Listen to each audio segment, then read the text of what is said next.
Hello, this is Poike, and today I'm going to build a DIY ukulele kit by Harley Benton. It contains three main parts: the body, the neck, and the fingerboard. My copy has a neck that doesn't exactly fit on the body, so it's like wiggling a bit, and I need to sandpaper it, but we'll see more about that when I start the painting.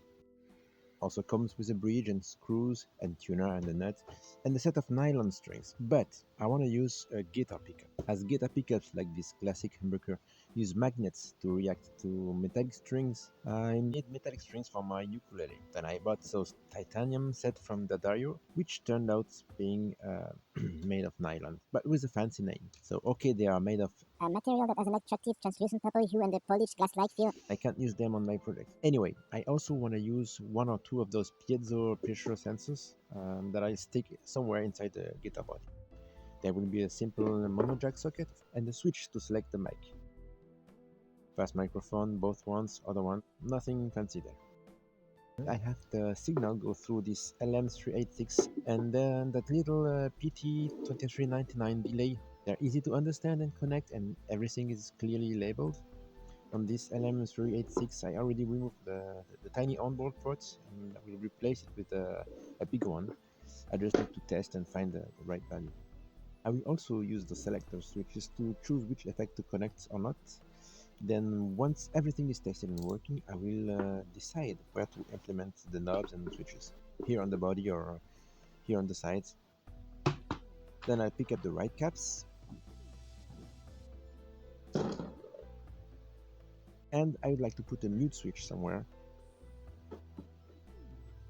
It's an arcade game, momentary switch, and here's how it works. There's a little box with a tiny momentary push button on top and a common log at the bottom. And those two logs on the side, one is normally open, which means not connected to the common log, and the other one being normally closed. Here we have the signal coming from the guitar mic, and we will send it to either of the logs using a switch that works like the other one but is a latch instead of momentary. Then the common log is connected to the output jack socket. I made a speaker, but you get the idea. So we have two positions from that blue switch. First position, signal goes through the normally open log, so it's not connected and there is no sound. But once I press this little button, I can finally hear how good I am at playing ukulele. Other position, the signal goes through,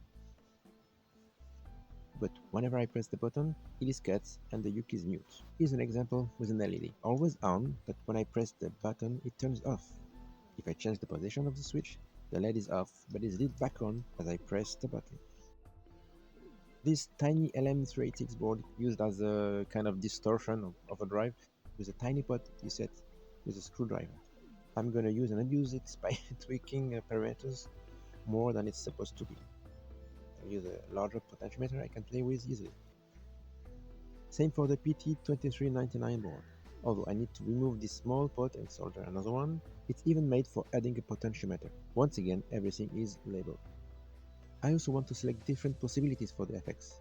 Signal going through delay or distortion, or both, or none, that's like a bypass, or distortion and then into the delay.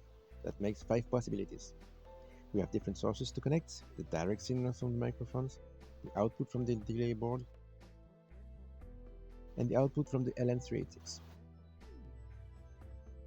So that's 1, 2, 3 connections. For that, we'll use a rotary selector, but that will be for another video. Stay tuned.